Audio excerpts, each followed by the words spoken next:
1853ರ April 16ರಂದು ದೇಶದಲ್ಲಿ ಮೊದಲ ಬಾರಿಗೆ ರೈಲು ಓಡಿತು. ಈ ದಿನ ಮುಂಬೈ ಮತ್ತು ಥಾಣೆಯ ಬೋರಿಬಂದರ್ ನಡುವೆ ಈ ರೈಲನ್ನು ಓಡಿಸಲಾಯಿತು. ಬೋರಿಬಂದರನ್ನು ಈಗ ಛತ್ರಪತಿ ಶಿವಾಜಿ ಟರ್ಮಿನಲ್ ಎಂದು ಕರೆಯಲಾಗುತ್ತದೆ. 21 ಗನ್ ಸಲ್ಯೂಟ್ನೊಂದಿಗೆ ರೈಲು ಪ್ರಯಾಣ ಪ್ರಾರಂಭವಾಗಿತ್ತು. ಈ ರೈಲು ಯಾವುದೇ ತೊಂದರೆ ಇಲ್ಲದೆ 35 ಕಿಲೋಮೀಟರ್ ಪ್ರಯಾಣವನ್ನು ಪೂರ್ಣಗೊಳಿಸಿತ್ತು. ಇದು ಭಾರತೀಯ ರೈಲುಗಳ ಇತಿಹಾಸದಲ್ಲಿ ಒಂದು ಪ್ರಮುಖ ಸಾಧನೆ ಎಂದು ಪರಿಗಣಿಸಲ್ಪಟ್ಟಿದೆ. ಮೊದಲ ಬಾರಿಗೆ ಓಡಿದ ರೈಲಿನಲ್ಲಿ 20 ಬೋಗಿಗಳಿದ್ದು ಅದರಲ್ಲಿ ಸುಮಾರು 400 ಪ್ರಯಾಣಿಕರಿದ್ದರು. ವಿಶೇಷವೆಂದರೆ ಈ ರೈಲನ್ನು ಓಡಿಸಲು ಬ್ರಿಟನ್ನಿಂದ 3 ಎಂಜಿನ್ಗಳನ್ನು ಆರ್ಡರ್ ಮಾಡಲಾಗಿತ್ತು. ಈ ದಿನವನ್ನು ದೇಶದಲ್ಲಿ ಭಾರತೀಯ ರೈಲ್ವೆ ಸಾರಿಗೆ ದಿನ ಎಂದು ಆಚರಿಸಲಾಗುತ್ತದೆ. ಇಂದು ಭಾರತೀಯ ರೈಲ್ವೆ ಒಂದಕ್ಕಿಂತ ಮತ್ತೊಂದು ಮಿಗಿಲಾದ ರೀತಿಯ ರೈಲುಗಳನ್ನು ಓಡಿಸುತ್ತಿದೆ. ಭಾರತದ ಅತಿ ವೇಗದ ರೈಲು ವಂದೇ ಭಾರತ್ ಎಕ್ಸ್‌ಪ್ರೆಸ್ ಗಂಟೆಗೆ 180 ಕಿಲೋಮೀಟರ್ ವೇಗದಲ್ಲಿ ಚಲಿಸುತ್ತದೆ. ಹಾಗೆಯೇ ಮೆಟ್ಟುಪಾಳ್ಯಂ ಊಟಿ ನೀಲಗಿರಿ ಪ್ಯಾಸೆಂಜರ್ ರೈಲು ಅತ್ಯಂತ ನಿಧಾನವಾದ ರೈಲಾಗಿದ್ದು ಇದು ಗಂಟೆಗೆ ಕೇವಲ 10 ಕಿಲೋಮೀಟರ್ ವೇಗವನ್ನು ಹೊಂದಿದೆ. 2004ರ ಏಪ್ರಿಲ್ 16ರಂದು ಭಾರತ ಕ್ರಿಕೆಟ್ ತಂಡವು ಪಾಕಿಸ್ತಾನವನ್ನು ಅದರ ತವರಿನಲ್ಲಿ ಸೋಲಿಸುವ ಮೂಲಕ ಇತಿಹಾಸವನ್ನು ಸೃಷ್ಟಿಸಿತು. ವಾಸ್ತವವಾಗಿ 2004ರಲ್ಲಿ ಭಾರತ ಮತ್ತು ಪಾಕಿಸ್ತಾನದ ನಡುವೆ ODI ಮತ್ತು ಟೆಸ್ಟ್ ಪಂದ್ಯಗಳ ಸರಣಿಯನ್ನು ಆಯೋಜಿಸಲಾಗಿತ್ತು. ಪಾಕಿಸ್ತಾನ ವಿರುದ್ಧದ 5 ಪಂದ್ಯಗಳ ಏಕದಿನ ಸರಣಿಯನ್ನು ಭಾರತ 3-2 ಅಂತರದಲ್ಲಿ ಗೆದ್ದುಕೊಂಡಿತು. ಬಳಿಕ ಟೆಸ್ಟ್ ಸರಣಿಯ ಸರದಿ 3 ಪಂದ್ಯಗಳ ಟೆಸ್ಟ್ ಸರಣಿಯಲ್ಲಿ ಉಭಯ ತಂಡಗಳು ತಲಾ 1 ಪಂದ್ಯ ಗೆದ್ದಿದ್ದವು. 3ನೇ ಪಂದ್ಯ ರಾವಲ್ಪಿಂಡಿಯಲ್ಲಿ ನಡೆದಿತ್ತು.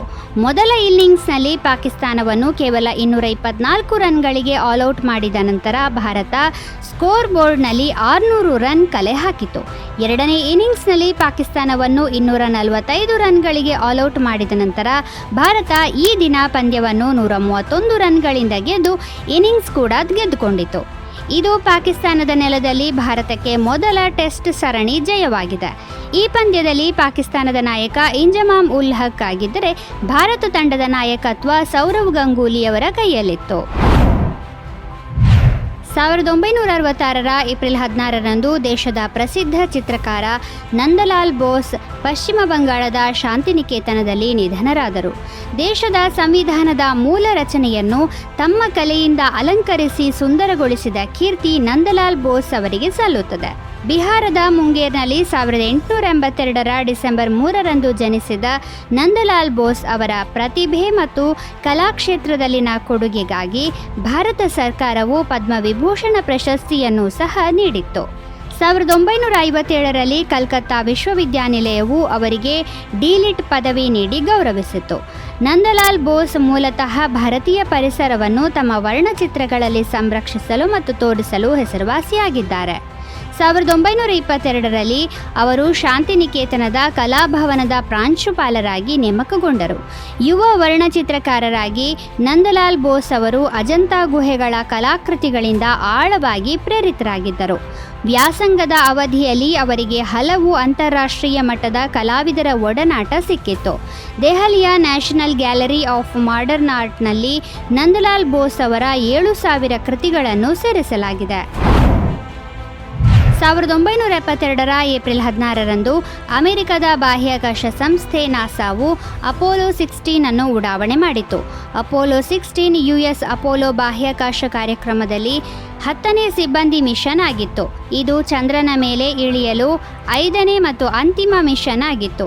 ಈ ಕಾರ್ಯಾಚರಣೆಯಲ್ಲಿ commander John Young, lunar module pilot Charles Duke ಮತ್ತು command module pilot Ken Mattingly ಇದ್ದರು. ಅಪೋಲೋ 16 1972ರ ಏಪ್ರಿಲ್ 16ರಂದು ಫ್ಲೋರಿಡಾದ ಕೆನಡಿ ಬಾಹ್ಯಾಕಾಶ ಕೇಂದ್ರದಿಂದ ಉಡಾವಣೆಯಾಯಿತು.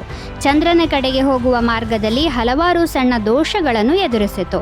ಇದು 1972ರ ಏಪ್ರಿಲ್ 27ರಂದು ಭೂಮಿಗೆ ಸುರಕ್ಷಿತವಾಗಿ ಮರಳಿತು.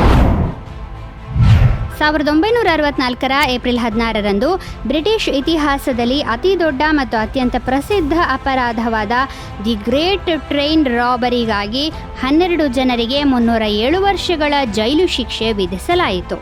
1963ರ ಆಗಸ್ಟ್ 8ರಂದು ಈ ಜನರು ಗ್ಲಾಸ್ಗೋದಿಂದ ಲಂಡನ್ಗೆ ಹೋಗುತ್ತಿದ್ದ ರೈಲನ್ನು ಒತ್ತೆಯಾಳಾಗಿ ತೆಗೆದುಕೊಂಡರು ಮತ್ತು ಆ ರೈಲಿನಿಂದ 300 ಮಿಲಿಯನ್ ಪೌಂಡ್ಗಳನ್ನು ಲೂಟಿ ಮಾಡಿದರು. ಅದು ಅಂಚೆ ಸಾಗಿಸುವ ರೈಲಾಗಿದ್ದು ಅದರಲ್ಲಿ 72 ಅಂಚೆ ಕಚೇರಿ ನೌಕರರು ಇದ್ದರು. ಈ ಉದ್ಯೋಗಿಗಳು ರೈಲಿನೊಳಗೆ ಅಂಚೆಯನ್ನು ವಿಂಗಡಿಸುವ ಕೆಲಸವನ್ನು ಮಾಡುತ್ತಿದ್ದರು. ಸುಮಾರು 12 ಗಂಟೆಗಳ ನಂತರ ರೈಲು ಬೆಳಗ್ಗೆ ಲಂಡನ್ ತಲುಪಬೇಕಿತ್ತು. ಈ ರೈಲಿನಲ್ಲಿ ಒಟ್ಟು 12 ಬೋಗಿಗಳಿದ್ದು ಇಂಜಿನ್ನ ಹಿಂದೆ HVP ಅಂದರೆ ಹೈ ವ್ಯಾಲ್ಯೂ ಪ್ಯಾಕೇಜಸ್ ಕೋಚ್ ಇತ್ತು. ಇದರಲ್ಲಿ ಸುಮಾರು 300 ಮಿಲಿಯನ್ ಪೌಂಡ್ಗಳಿದ್ದವು. ಆ ದರೋಡೆಕೋರರಿಗೆ ಈ ಎಲ್ಲ ಮಾಹಿತಿ ಅದಾಗಲೇ ಇತ್ತು. ದರೋಡೆಕೋರರು ಈ ದರೋಡೆಯನ್ನು ಅತ್ಯಂತ ಕ್ರೂರವಾಗಿ ನಡೆಸಿದ್ದರು. ಈ ದರೋಡೆಯಲ್ಲಿ ದರೋಡೆಕೋರರು ಯಾವುದೇ ಆಯುಧ ಬಳಸಿಲ್ಲ ಎಂಬುದು ಅಚ್ಚರಿಯ ಸಂಗತಿ. ಕೇವಲ ಒಂದು ಕಬ್ಬಿಣದ ರಾಡ್ ಸಹಾಯದಿಂದ ಚಲಿಸುತ್ತಿದ್ದ ರೈಲಿನಲ್ಲಿ 128 ಬಾಕ್ಸ್ ತುಂಬ ಇದ್ದ ಕರೆನ್ಸಿ ನೋಟುಗಳನ್ನು ಕದಿಯಲಾಗಿತ್ತು. ಪೊಲೀಸರು ದರೋಡೆಕೋರರನ್ನು ಹಿಡಿದಿದ್ದರಾದರೂ ಕದ್ದ ಹಣವೆಲ್ಲವೂ ಪತ್ತೆಯಾಗಲಿಲ್ಲ.